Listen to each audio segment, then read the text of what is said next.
Welcome to AstroTwins Radio, your cosmic GPS for life, love, and everything written in the stars. We're Tali and Ophira Edut, the AstroTwins, here to decode the astrology of the moment and help you navigate your destiny like a pro.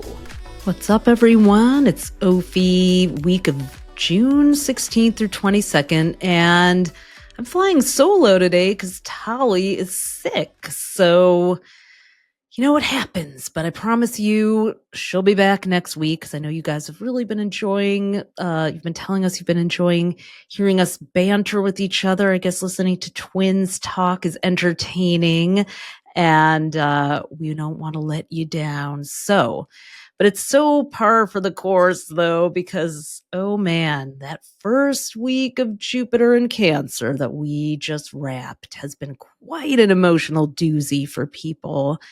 I mean, it didn't help that there were so many squares, which are 90-degree angles of tension. And as I'm recording this on Sunday, June 15th, we're in the midst of two mega squares. We've got the Mars-Uranus square, which was why we were worried about violence and unrest last week, because we could really feel that tension all week. Mars and Leo and Uranus and Taurus, two fixed signs. And there have been some tragic things that happened. And then we've got Jupiter, the global planet in Cancer now, and Saturn in Aries in a square too, and these cardinal signs, which are very dominant. So interestingly, on Father's Day, Jupiter, the planet of expansion, is in the sign of the mother, which is Cancer.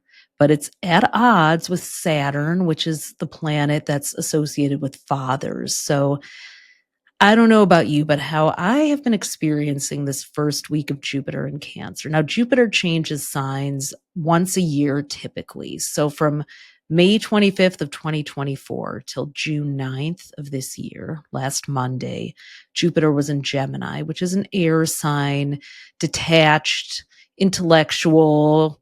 You know, I feel like it's not that I wasn't feeling my feelings, but I think I was able to kind of be more in my head or a little distant from them. And I feel like a lot of people, maybe we express the feelings that we weren't dealing with through verbal jabs or talking or thinking, which is very Gemini. And now Cancer, which is watery and emotional, suddenly the tide has come in, and all those feelings that we maybe haven't let ourselves feel are washing over us. So tell us, are you feeling like that too? As a Sagittarius, as a fire sign, and I speak to the Leos and Aries, my fellow fire signs out there, maybe I'm feeling it more because water does affect fire in that way of dousing the flame. But I don't know. And I'm hoping that the Cancers, Scorpios, and Pisces, the water signs out there, are feeling back in their power if they haven't been for the past year, because it is a tricky year when Jupiter is in an air sign if you're a water sign. So, this past week, it was also just so much to process. I mean, we had the tragic assassination of Melissa Hortman in Minnesota just yesterday. It was just terrible. She was a mother, a Girl Scout leader, a Sunday school teacher, on top of being a senator. And she has two daughters that are now having to live without parents, the dog. Oh God, it's just absolutely heartbreaking and horrific. And I was looking at the chart of Minnesota. So Minnesota really was astrologically at the epicenter of a lot of this Mars-Uranus square, because Uranus was at 28 degrees Taurus in the sky. And in the chart of Minnesota, which was established as a state May 11th, 1858, Uranus was at that exact degree. This only happens every 84 years. So Minnesota was having and is having its exact Uranus return. And Uranus can bring erratic, mentally unstable, reactionary things. Whenever Uranus goes out of retrograde, we've noticed there will be sometimes a mass shooting. It's something that we try to warn people about, obviously not to scare you, but it is something that can happen. So I'm praying that they catch the suspect. And I mean, just for all the people of Minnesota, you guys have been through way too much already this decade. So, my gosh, we all need to do that box breathing. Something that I have kind of also interestingly avoided doing somatic stuff, but I'm feeling with Jupiter and Cancer, more of that is probably going to be needed just for our nervous systems, which are so fried from Jupiter and Gemini and Saturn and Aries. Just this, we're going to have Uranus going into Gemini July 7th. So I'm not trying to be negative here or start off that way. I promise you that this week does have some positive and hopeful things happening, including the summer solstice, which is going to be a pause that we all need to take. We have a quarter moon in Pisces, which gives us a minute.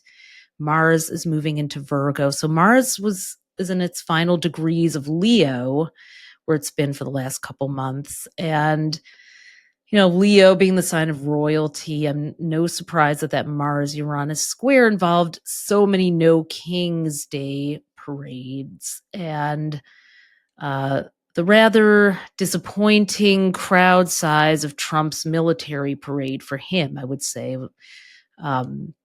Just even having a military parade here is scary. And we've still got that one big, beautiful bill hanging out there. So even if you're not aware of it, you are likely just affected by the constant chaos, button pushing, freak out, wag the dog distractions that is frazzling all of our nervous systems. Like, this is beyond what we can really metabolize.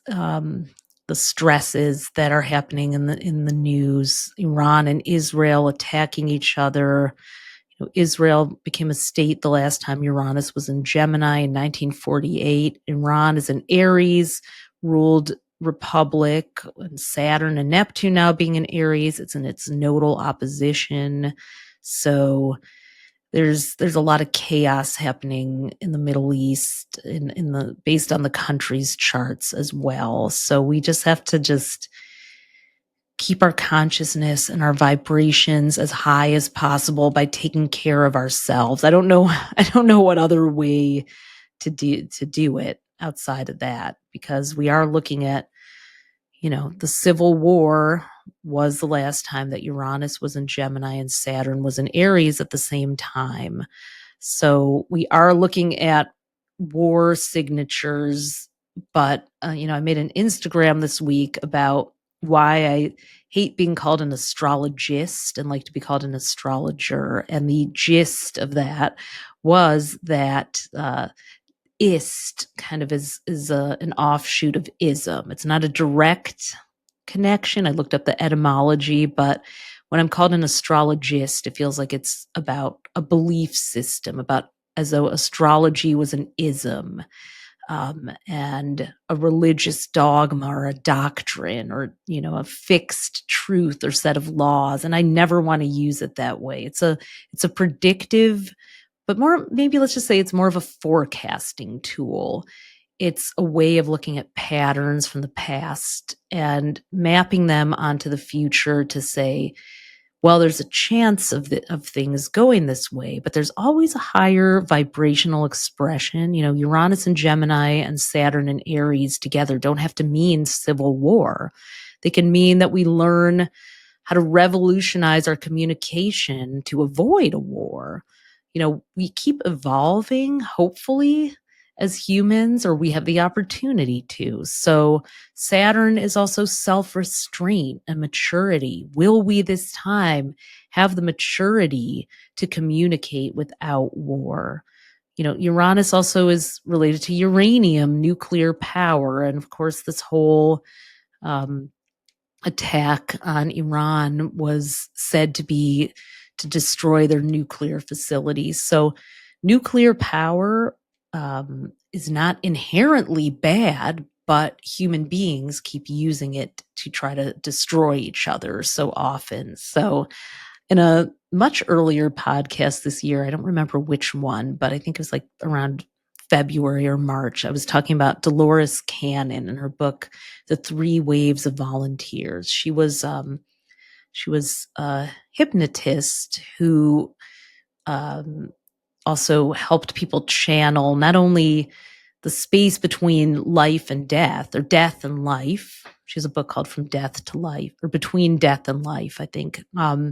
She has many books, but she would hypnotize people and they would remember not only past lives, but past lives in other galaxies and as non-human beings. And one of the things that sounded very interesting, or just like kind of sat with me, was she talks about in the Three Waves of Volunteers that in the 1940s, we had access to nuclear power. And by dropping the bombs on Hiroshima and Nagasaki, we did so much karmic damage that a set of souls had to come in that had never incarnated as humans before, because our karmic load and toll from that was so bad. So whether that's true or not, something about it just made my intuition and senses tingle. And it makes me just want to say, like, oh, what is it going to take for us to do better? Can we do better? Yes, we can. Will we? Oh, it's so scary when I hear about what's happening with like the hardcore evangelical heritage foundation places, and just how much power they have, or the privatized prisons. That's very Neptune and Aries right now, Pluto and Aquarius. Just, the immigrants who are being detained, even if they're legally here or in process of getting their citizenship, sent to these private prison detention centers. All this is coming out now more and more, that, people in power and politicians have vested interests, including with this company Geo or GEO. I don't know how they say it. They're trying to build something in our home state of Michigan right now. And that, people are being put in those and being put to work. So it's like these detention centers are just, and these private prisons are corporate free labor factories. And it's been that way for a long time, but I feel like it's going to reach a boiling point as people realize that that is what so much of this is about, getting a cheap or free labor force by imprisoning and kidnapping and trafficking humans. So that alone, that is a civil war in my, an attack on the citizens of our country, or even the non-citizens, the people who are here, who came in the promise that's inscribed on the Statue of Liberty. Just the open arms, Jupiter in Cancer. The United States is a Cancer. Our birthday is the 4th of July.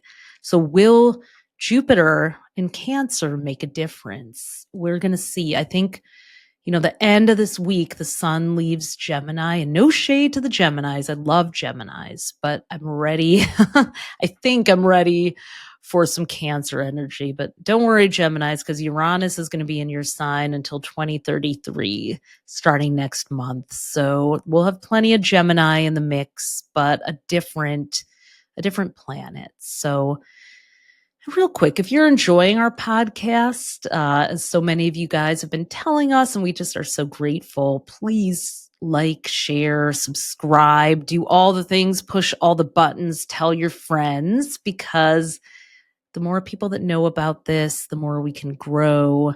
And it's just, hey, you're telling the podcast places that we're on. We're on Spotify, we're on Apple, we're, everywhere you can get a podcast, YouTube with video. We would so appreciate your support. Tell the algorithm that you like what you're hearing, because, I don't know if anyone else is listening to us but that damn algorithm, right? These days. So anyway, we are emerging from kind of a hellscape of a week of June 9th to 15th, moving into June 16th to 22nd. And the big first thing that's happening is on Tuesday, when Mars, which is the planet of war, and energy, and what we get worked up about, but where we find our fight. It's moving out of Leo and into Virgo. It's moving out of this hot-headed fire sign, which it certainly has been, into Virgo until August 6th. So hopefully cooler heads will start to prevail. We could see people once again. Virgo is ruled by Mercury, like Gemini, so we can see more of a war of words or fighting words, or a certain conservative approach to things. But Mars and Virgo is like fighting with facts, so make sure that you have all the facts. This is when we're probably going to start to see a lot more of the fine print coming up, maybe some revealing of all the things. There were a lot of possibly empty threats made, especially when Donald Trump and Elon Musk were having their public fight a couple weeks ago, where some fighting words were uttered, like Trump's in the Epstein files. And no doubt he's trying to distract us from that with his parade. But, there's going to be some follow-up, I think, on that. And, the thing that we should be most concerned about with this big, beautiful bill, such a stupid name, is the judicial power, the judiciary power, the limiting of the ability for the judiciary branch to really enforce law. When an elected official, namely a certain one, breaks a law, this bill is trying to limit their ability, the judiciary branch's ability, to stop them, really follow through on any findings. This is the thing that I think makes me wake up with heavy, dark thoughts a lot, like just watching so much wrong being done and seeing nobody stop it. So I will once again remind myself, my nervous system, and yours, you and yours, that we are in the year of the divine pendulum, and Uranus has not yet swung into Gemini, July 7th. That's our last planet that's swinging into a new sign before it'll swing back later in the fall. And it ain't over till it's over. So this is the crisis feeling point of things, I think. And yeah, it's a 9 universal year, the end of a 10-year cycle. So there's just a lot. It's the year of the snake, which is very deceptive. Snakes can charm us and seduce us into thinking we see something, into illusions. So we have to really outsmart that. And I can't say that I'm doing the best job of it. It is taking all my resources to do that, but I'm collecting some good resources, and we'll be sharing those with you too. So, learning about narcissism is helpful. I mean, I know that's been a thing for a while, but with Saturn and Neptune and Aries, which is and its shadow expression, narcissistic. We're definitely having to learn new tactics to deal with sort of the collective gaslighting that's happening. So hopefully Mars and Virgo will help us with some of those resources and fighting with facts and finding facts and having sort of the Virgo purification of all these things that have become, that's such a hard word to use because I don't mean it in the sort of religious sense at all, but a healing, a cleansing of just what has just polluted democracy and our minds and our hearts. I mean, it was kind of interesting. I was watching a lot of the celebrities who were at the No Kings rallies, and it was kind of interesting because a lot of people were saying, I love America. I think it was like Ilona Glazer in New York, and we love this country. And people were wearing the American flags who typically would not say that. So this Jupiter in Cancer is sort of a patriotic energy. Jupiter is exalted in Cancer. It's a time when we really see something new about our home and homeland. And, I think there's it's being of two minds. It's like the Jupiter and Cancer effect is probably making people appreciate the thing that's being threatened, but also, Neptune and Saturn and Aries, don't forget that, democracy is not equally enjoyed by all. And I don't think anyone is forgetting that. But it's like we're discovering, can you love your country and also hate things about it, including what it was founded on. Some of the things it was founded on, again, it's like sort of a both and weird week of having to hold both spaces. And we had a full moon in Sagittarius last week. So, got a little maybe zealous for some people, idealistic for others, but we love the idea of what the United States is supposed to be about, and we want it for everyone, not just for a few.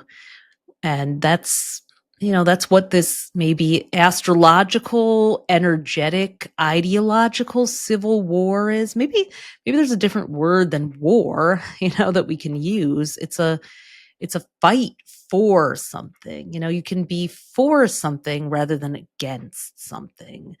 And that's a big distinction, because when you fight against injustice, which we are doing, it just seems like it starts to feel sometimes like we're giving the injustice the spotlight and we're focusing on the injustice. That's what I feel like happened a bit with the 2024 election. The Democratic Party just spent a lot of time talking about how bad Donald Trump was. And Donald Trump spent a lot of time thinking, and the Republicans talking about how great he was, but everyone was focusing on him a lot of the time, whether it was against him or celebrating him. And I think that, in hindsight, probably if people could go back and do it over, it would be like, what is the Democratic Party for? I mean, we know, but it's like for everything that I think we need a clear focus about what we're for, because there's so much injustice and so much heartbreaking, horrible stuff being done to humanity that, I mean, maybe humanity is the word that we're collectively discovering that we're for. And while Jupiter is in Cancer now instead of Gemini scattered us and fragmented us.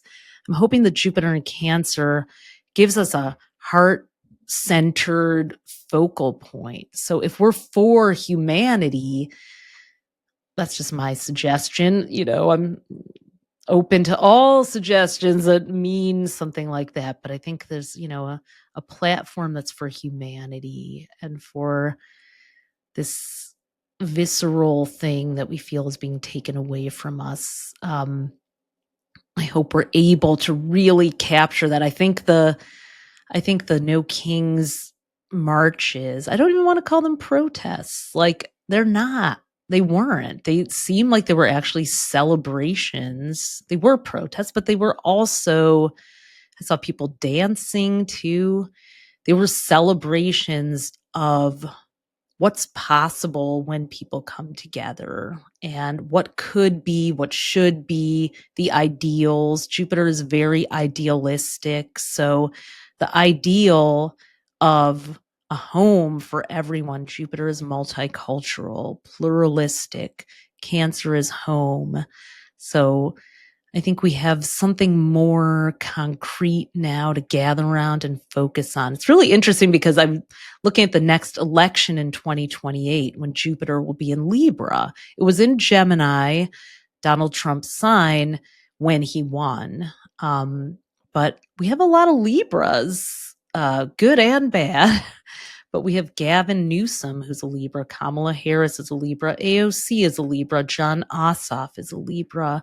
Many, many Libras who are kind of rising up as voices. So interesting that Gavin Newsom is really showing up in ways that are kind of casting him as a real potential candidate for a lot of people, as he's in his Saturn return. Interestingly, he was born with Saturn in Aries in 1967, so he's Libra, but with an Saturn in Aries and an Aries North Node. He just finished his North Node return, which fueled him into sort of a purposeful position. He finished his North Node return on January 11th of 2025, just a couple days after the fires in LA, and started his Saturn return this May 24th of 2025. So, because he kind of lost a lot of us when he went on Steve Bannon's podcast and was trying to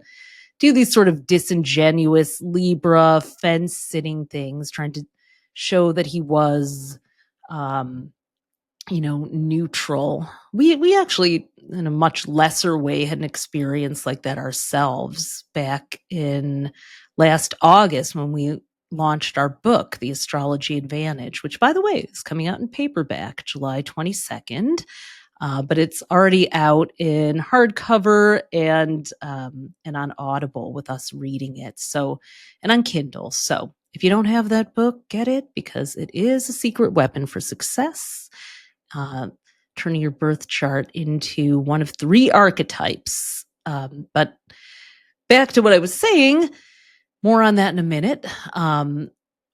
When we launched our book, we went on a podcast tour and we were invited on a very controversial man's podcast, which I was trying to be like, you know what? We can maybe astrology will conquer all.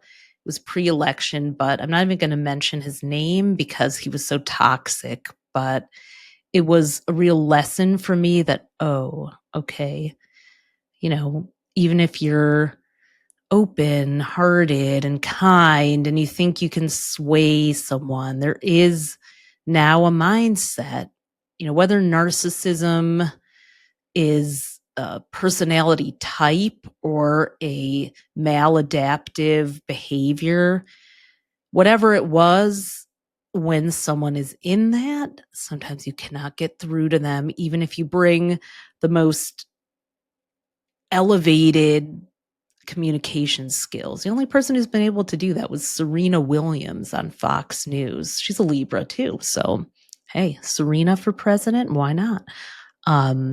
She's certainly a badass who deserves a hell of a lot more credit than, she does so much more than people even know. She's really cool, in my opinion. So, but, I think it's very, very hard to sometimes negotiate or find common ground with someone who doesn't want to find it with you. And that's what we're going to be learning and having to learn in the second half of the decade.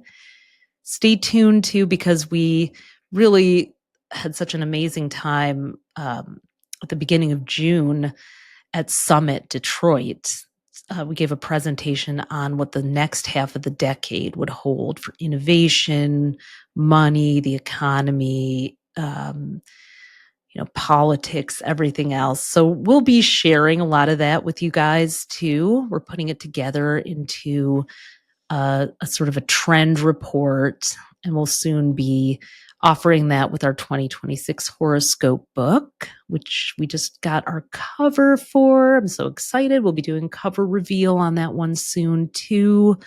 And we'll be back in Detroit. So if you are one of our Detroit area listeners, or even if you're not, we're coming back to Detroit July 18th through 20th for the Detroit Festival of Books. We're going to be speaking, and these are 2 free events. We're going to be speaking and doing a little workshop at the Detroit Public Library on Friday, July 18th on Woodward Avenue across from the Art Institute. It was so amazing to be back in Detroit and just see what the city has become. Just really by immersing ourselves in it for the weekend on the Summit campus. But the city has really, really become something different than it was when we grew up in the 80s and 90s there. And there's so much art and love and heart and culture. So it was really cool to see our friends from San Francisco and Europe and Miami and Seattle and LA and New York experience Detroit, because nobody really thinks, oh, Detroit, that's a destination. But I guess it was just written up in the New York Times. And all are invited to Detroit. We'll be speaking at the public library. And then on the 20th, we're going to be at Eastern Market for the Detroit Book Fest. Eastern Market is the largest outdoor market in the United States now, I believe. And I was just there checking out. It's almost like an outdoor market mini city. It's so, so cool. There's a lot of people in Michigan. I think our farm roots, our urban farming now is rivaling that of farmland farming. There's just so much like homemade, handmade, artistic, artisanal stuff in Detroit. So we're going to be there with our books and a few other fun things, signing, meeting and greeting, and just hanging out in Detroit. We may do some other things throughout the weekend too, but those 2 events are happening. So if you're in the Midwest or you want to come check out Detroit's really cool developments, stay at the Siren Hotel or the Shinola or the Book Tower. There's some great boutique hotels that we were at all weekend with Summit Detroit earlier this month. And I mean, amazing restaurants, and you can make a little weekend out of it. So join us and let us know if you do. We'd love to meet you and see you there. So back to the week. We have on Wednesday, so Mars goes into Virgo on Tuesday, and then on Wednesday, brace yourself for another Jupiter square, this time with Neptune. So Jupiter and Neptune are both the rulers of Pisces. Neptune was only discovered in the 1800s. So prior to that, Jupiter was the co-ruler of Sagittarius and Pisces. So interestingly, we have a Pisces quarter moon that day too. As the rulers of Pisces get into a fist fight on Wednesday, we have a Pisces quarter moon, and that quarter moon is a checkpoint from the Sagittarius full moon. So we get a theme here. So June 11th was a Sagittarius full moon where we saw like a really big vision or, something expanded. And now at this halfway point between the new moon and the full moon, which are always 2 weeks apart, we get a quarter moon. So this is time to be like, all right, had all the big ideas, but which ones are we really going to do? Which ones are feasible? Which ones require too much bandwidth and won't have enough of a return on investment? Which ones will have the most return on investment? That's what the Pisces, and which ones, because Pisces is intuitive, which ones feel right to us intuitively to do and to pursue? That's what you really want to be asking yourself. Like, I could do that, but is it making my soul sing or not? Because if it isn't, maybe not. But this is with Jupiter and Neptune square at this 90-degree angle, Jupiter in Cancer, Neptune in Aries. Emotions are going to run high again, just as they are as I'm recording with Jupiter and Saturn square in the same signs. Now, what's hard about the Jupiter-Saturn square today is that Jupiter's like the gas and Saturn's like the brake. So we're all getting whiplash here today.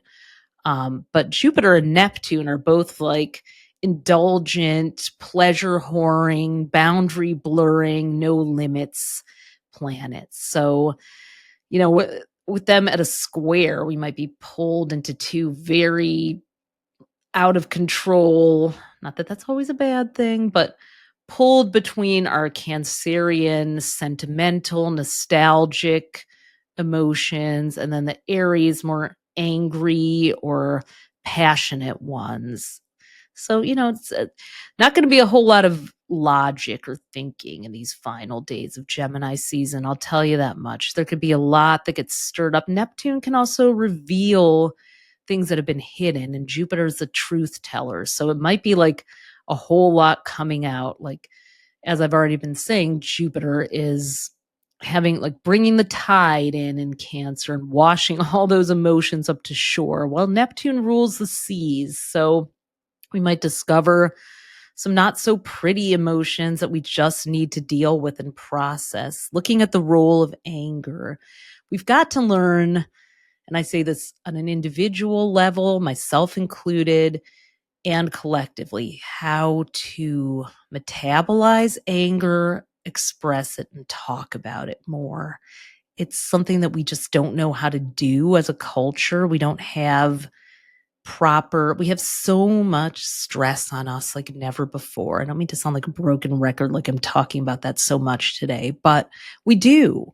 We don't even realize how much our nervous systems are taking in. And Aries rules the head and can really cause our nervous systems to go into overdrive. So, with Jupiter and Cancer squaring Neptune, we may find a limit or find that we need to feel the feelings instead of run away from them. Or, how are we using anger instead of just saying, I'm hurt, I'm sad about this, without making also someone feel guilty, which is Neptune, or abdicating responsibility. I'm going to once again recommend a great book that I was given by Michelle Chalfant, who has a great podcast and modality called The Adult Chair. She's a new book out, and it's really, really good. It shows such a great way of kind of separating which state you're in. She calls them chairs. And I think with her patients, she describes in the book that she'll have them sit in the chair that matches the state that they're in.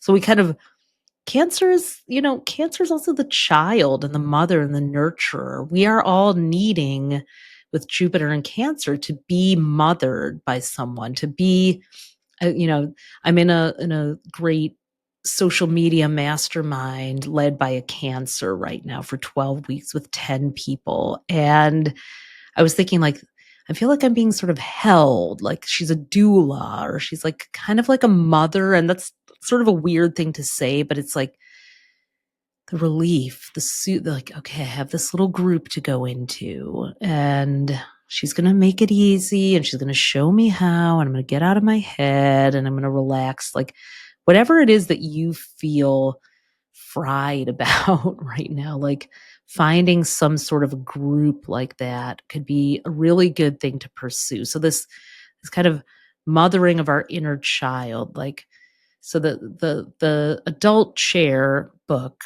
there's a child chair, and that's, I think she says, up to the age of 6, these really raw emotions. Sometimes we're saying things in this very adult sounding way, but what's behind it is the things a kid feels when they don't know how to process something, which has happened to so many of us. It's where a lot of trauma comes from. Like, someone didn't comfort you when you were crying. You felt abandoned. You felt scared, you did, and you reacted. If you look at a little kid when they're like, yelling, I don't want it. Everything is so primal and immediate. So when you're in that space, recognizing that you're in the child chair, or Michelle, I guess she has her patients go sit in the child chair and be the child. Because if we don't process that, we can't get to the adolescent or the adult chair. So we try to rush the process according to her theory, which I personally agree with. You don't have to, but it sounds very interesting. And I'm really observing myself and playing with it and exploring, like, we all, of course, our goal is to get to the adult chair where we are being responsible and accountable for what we say and what we do. But if we're not, then rather than be defensive, like, I feel like if you back to the Trump and Elon Musk thing, they went into the child chair maybe with each. I mean, I don't even want to use them as examples because they're such right now, such damaging forces. But you could see there is a wounded child part probably that was lashing out and never learned how to do things in a more mature way, clearly. Now, for you, as a person who's not trying to destroy the free world, for you, it just might mean you get stuck in grief or resentment or jealousy or lacking, just anger at yourself. I think, the empathic people that listen to this are likely to turn those emotions on themselves or bottle them up. So the adolescent chair is, I think she says, like 6 to 25.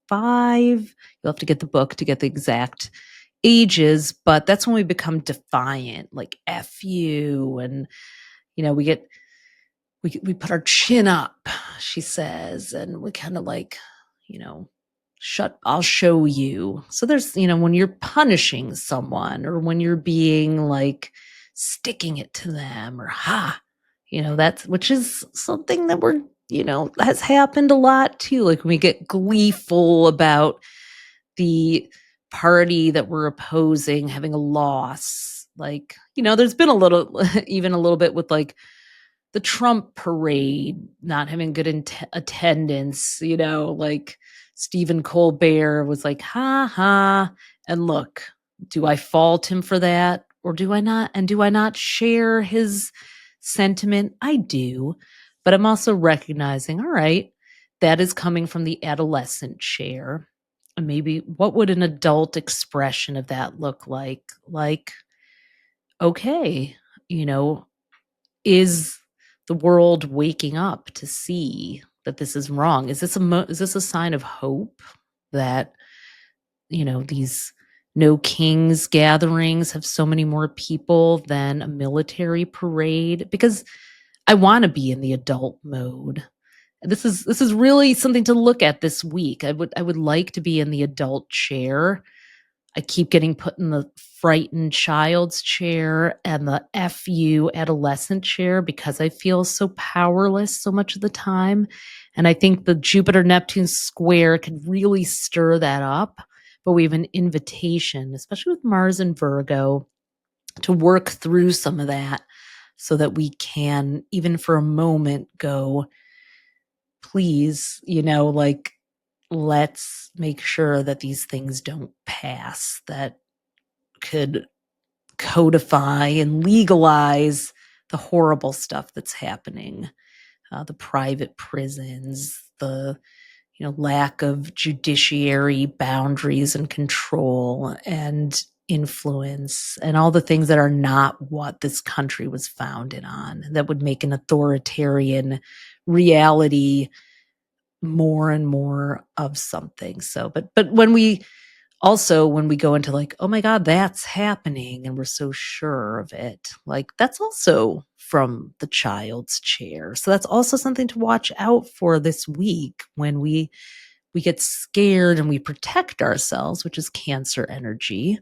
Jupiter and Cancer. When we go into the shell of protection with thinking the worst, so that we don't get hurt when it actually happens. So a lot of self-awareness is going to be needed. Jupiter in Cancer, Saturn in Aries, Neptune in Aries, all, although they may be at odds with each other, they all are a call for self-awareness in their own way. Neptune through healing and the senses and compassion, Saturn through, maturity, really having an adult voice that can reparent us. Jupiter and Saturn both are kind of reparenting us in the signs that they're in. So, I don't know, we'll see how that all goes. But Friday, June 20th, is when Cancer season starts, and it's also the summer solstice. So, solstice, I love to share this, comes from the Latin sol sistere, which means sun stands still. And for 3 days, as the sun reaches what appears to be the height of its, before it descends again, we're at the longest day of the year. It appears to stand still for 3 days. And during that time, the sun is the self. It's our authority. It's our power. It's our leadership. It's our exalted, regal selves, our highest selves. So the summer solstice is a really powerful moment to pause and assess. It's the mid-year, the midsummer, the moment to go, all right, this is where we are. And now where do we want to go between now and the December 21st winter solstice? So I think I would say just do a vision board, do some inventory, do some journaling and clearing, do some talking, whatever. You don't have to necessarily make a vision board yet. Maybe you want to let the solstice happen for a couple of days and not make any decisions. But this may be one of our divine pendulum points as well. So I feel optimistic, even though Uranus and Gemini is coming July 7th, and that is going to be an erratic energy. Not that Uranus and Taurus hasn't been. It has really stirred up so much stubbornness. And Uranus hates being in Taurus. It's in its most challenged position there, and it's been there since 2019. So even Saturn is now in its most challenged position in Aries, but that's just for a couple years. Uranus, 7 to 8 years in a challenging sign.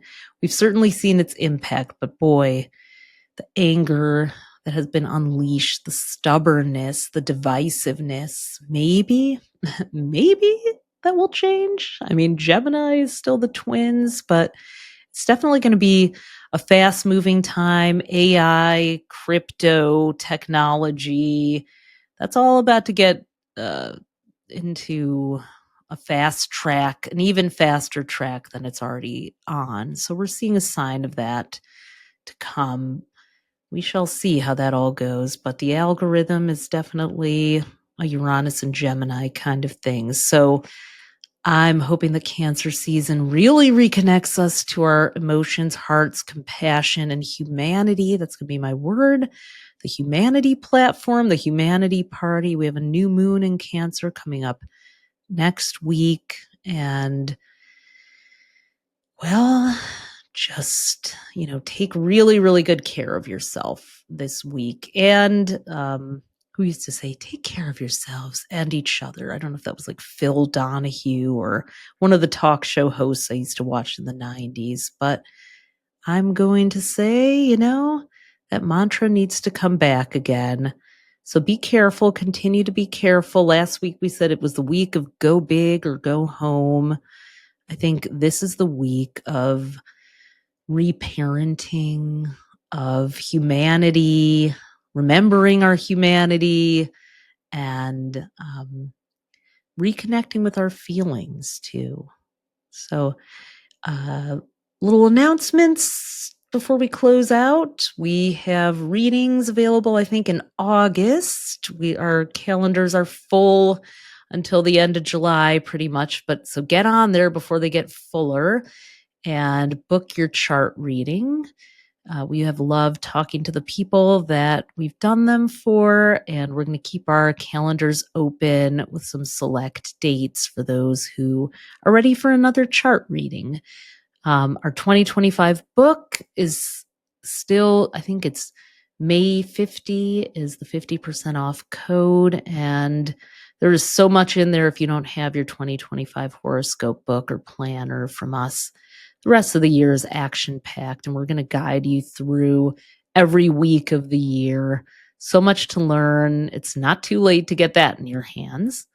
Join us in Detroit if you're out there, July 18th to 20th. We're going to be at Detroit Book Fest, and hopefully we'll have some more events to announce very soon.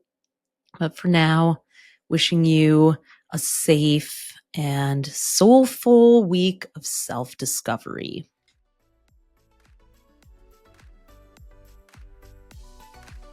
Thanks for tuning in to AstroTwins Radio. If today's episode gave you an aha moment, we'd be over the moon if you left us a 5-star review. It helps fellow astrology lovers find us. And make sure to hit subscribe and follow us on iTunes and Spotify so you never miss an episode.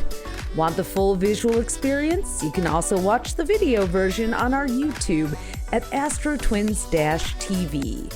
Be sure to follow us on Instagram at AstroTwins and head over to astrostyle.com to read your free daily, weekly, and monthly horoscope that we write for you with love. Until next time, move with intention and let the universe meet you there.